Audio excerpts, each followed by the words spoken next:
yo creo que soy una mujer de raíces, porque nací en Tudela, lo cual imprime carácter.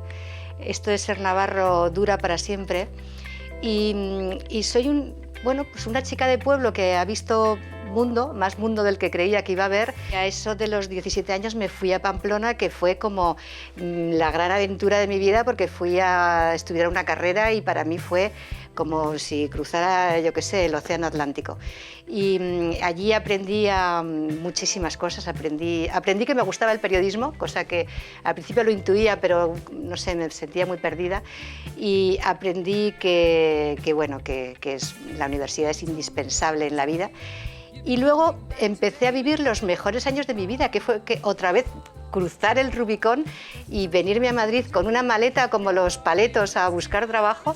Y lo recuerdo con verdadera añoranza, porque es que era una época estupenda, porque era maravillosa, irrepetible, ya todo el mundo lo reconoce, porque era los años 80, que además de la movida era una época en la que Madrid era muy diferente ahora, era una ciudad en la que pasaba de todo. Yo qué sé, yo les decía al autobusero que quería ir a no sé qué calle y me paraba en medio de dos paradas. La gente era súper acogedora, era una ciudad muy alegre, muy llena de peligros, pero al final el que quería trabajo lo conseguía. Era cuestión de insistir, de dar la pelmada a los directores y a la gente que conocías, y al final te iban haciendo un hueco. Total, que estuve dando bandazos unos años hasta que enseguida conseguí un contrato entre una agencia, luego en una revista, luego en un periódico, y mi padre me decía que el periodismo no lo era en todo en la vida, cuando más entusiasmada me veía. Y ahora me doy cuenta que tenía razón y hice bien en una cosa, y es que al mismo tiempo que me formaba y que trabajaba en periodismo, pues formé una familia, y ahora que soy ya bastante más madurita, pues mi mayor éxito, lo que realmente tengo, de lo que puedo presumir, no es tanto de mi profesión, de la que por supuesto estoy orgullosa, sino de mi familia. Gracias a la vida que me ha dado tanto, me dio dos luceros. El primer reportaje que hice en Madrid fue para la agencia EFE, que me pidieron una colaboración y me dijeron: tienes que ir a entrevistar a Mercedes Sosa al Club Internacional de Prensa. Y yo no sabía ni dónde estaba el Club Internacional de Prensa ni quién era Mercedes Sosa. O sea, mi incultura y mi despiste en ese momento era total. No tenía, era una niña y no conocía Madrid, y le pedí al autobusero que me dijera dónde estaba la calle. Me paró en un sitio específico, llegué, me planté delante de semejante monstruo de la canción, un icono maravilloso, y con esta cara de inocente le dije: por favor, es mi primer trabajo en Madrid, necesito que me diga quién es usted, con esta cara. Y fue una entrevista que no se me olvidará, maravillosa, maravillosa. Me encontré con gente muy, muy valiosa. Que pienso y declaro, madre, amigo, hermano, y luz alumbrando. Ya la gente joven no sabe quién era, pero Manuel Fraga fue un ministro de Franco que en los años 80, cuando yo empecé a trabajar, era el presidente de Alianza Popular, que era el partido anterior al PP. Y entonces era un señor que daba muchísimo miedo, porque tenía mucha fama entre los periodistas de dejarte plantado en medio de una entrevista en cuanto le hicieras una pregunta impertinente. Como cada ano, por estas entrañables datas do Nadal e do Ano Novo, enfrentándonos con... ¿Por qué me han movido la cámara? Esto es intolerable. ¿Quiere que usted esté quieta? No, la cámara no se puede mover una vez que yo empiece a leer. Ay, perdóneme, Manuel, me ha mandado el realizador. Bueno, pues mire usted, una vez que yo empiece a leer, no mueve la cámara nadie, si no yo me levanto y ya me voy a mi casa, ¿verdad? Porque ya está bien, ¿no?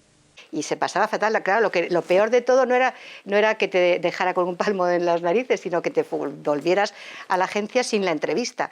Con lo cual yo las pasé canutas para hacerle una entrevista, y en aquel momento me acuerdo que se debatía mucho sobre si él era ya un señor demasiado mayor para liderar un partido político en esa naciente democracia en la que gobernaba Felipe González, o sea, Felipe González era todo, ¿no?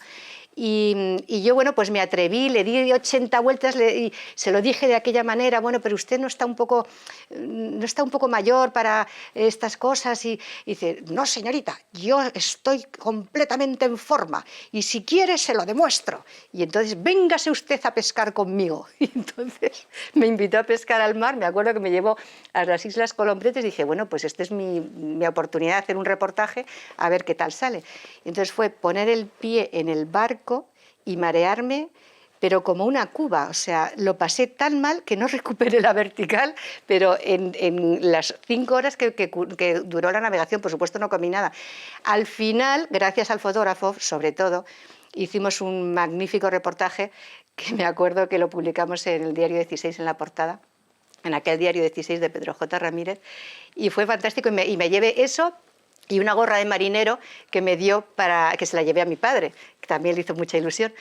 Pues mira, lo mejor de mi profesión es el ser testigo de las cosas importantes, el estar en medio de las cosas que pasan en la historia. Es que en 20 años que normalmente dura una carrera, si estás en primera línea, vives todo lo que pasa en el Congreso, todo lo que pasa en los grandes acontecimientos, las elecciones. Conoces a la gente importante, la gente que piensa, la gente que actúa, la gente...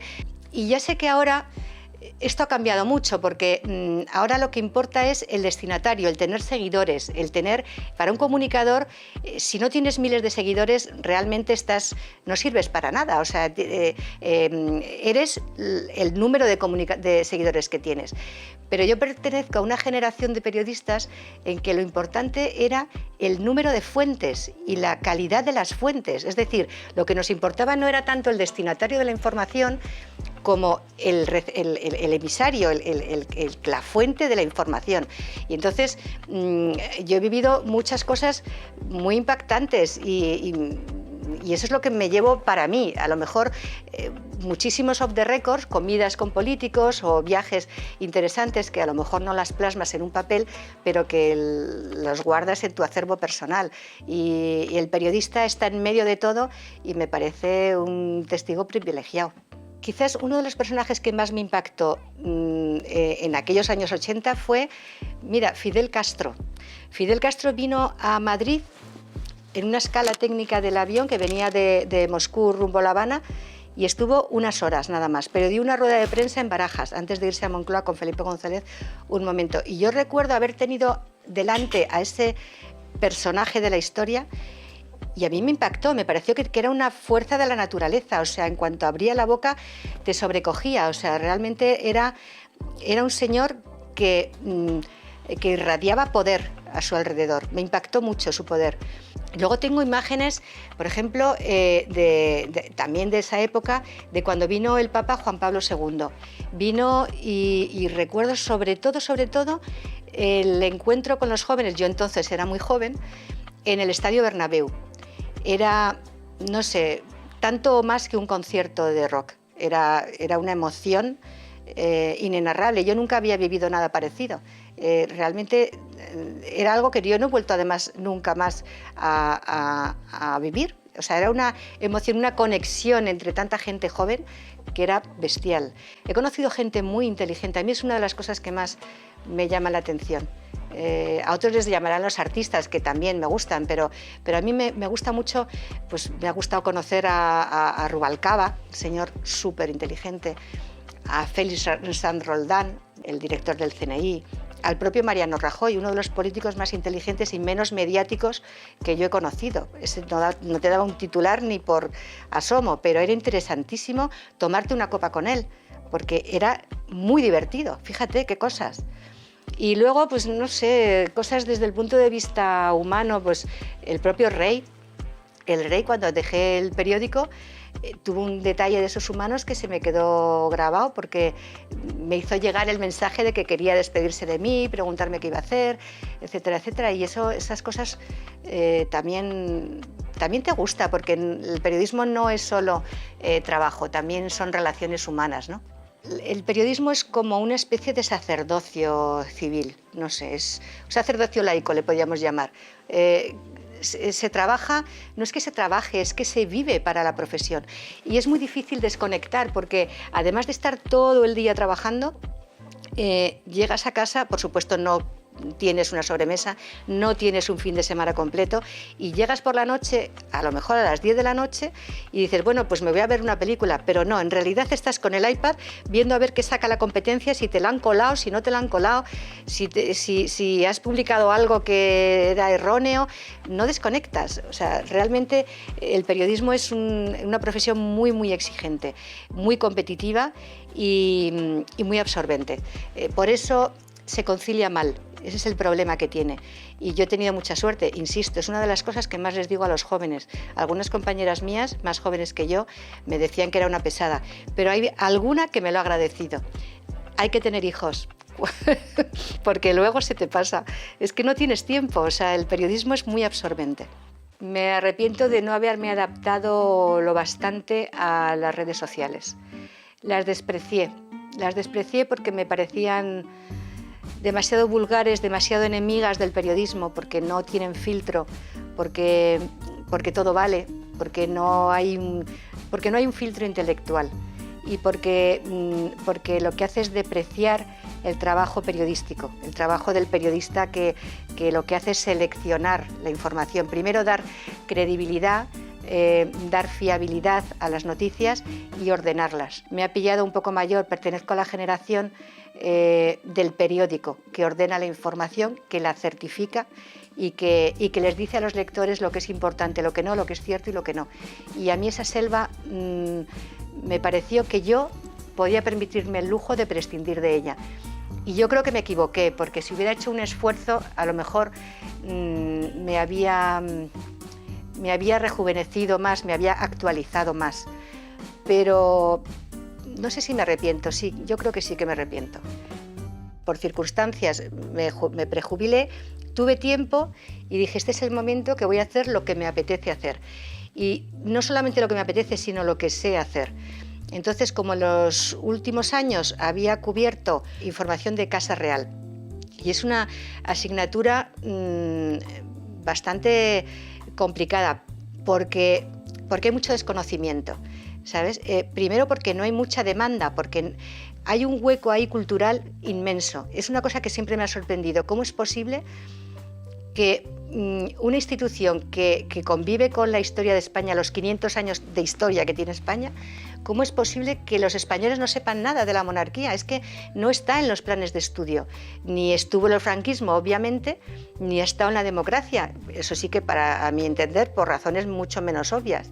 Entonces, yo veo que había un hueco de contarles a los españoles el contexto de la monarquía, el por qué Leonor, dentro de una niña que tiene nada, 13 años, puede convertirse en su reina dentro de 20 años. ¿A quién me gustaría entrevistar o cenar con ellos? Pues desde luego, para mí, el personaje máximo de la historia es Jesús. A mí me hubiera encantado conocer al Jesús hombre aquí y tener una larga charla con él.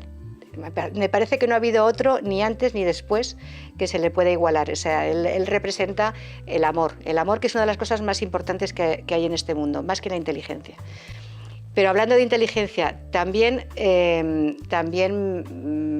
me gustaría, y eso no creo que sea posible, pero como existe, pues no se sabe nunca. A mí me gustaría entrevistar a Hillary Clinton.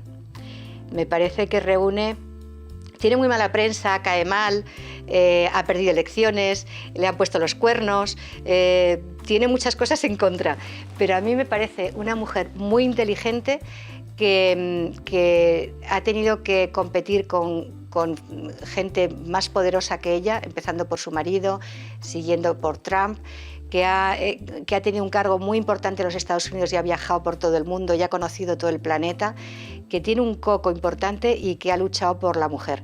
Hombre, cuando tuve las primarias con Obama, yo habría votado a Obama, no lo puedo evitar, porque Obama representaba todavía más que lo que representaba Hillary. Pero pasado ya todas esas fiebres, creo que Hillary merece un lugar en la historia y creo que todavía es rescatable, me encantaría conocerla. ¿Y quién más? Bueno, ella por inteligencia, pero me encantaría, me habría encantado entrevistar y cenar con Paul Newman. Me parece que es el icono de la belleza y del señorío, de la elegancia y de la varonilidad. No hay otro, no ha habido otro como él en los días de la vida.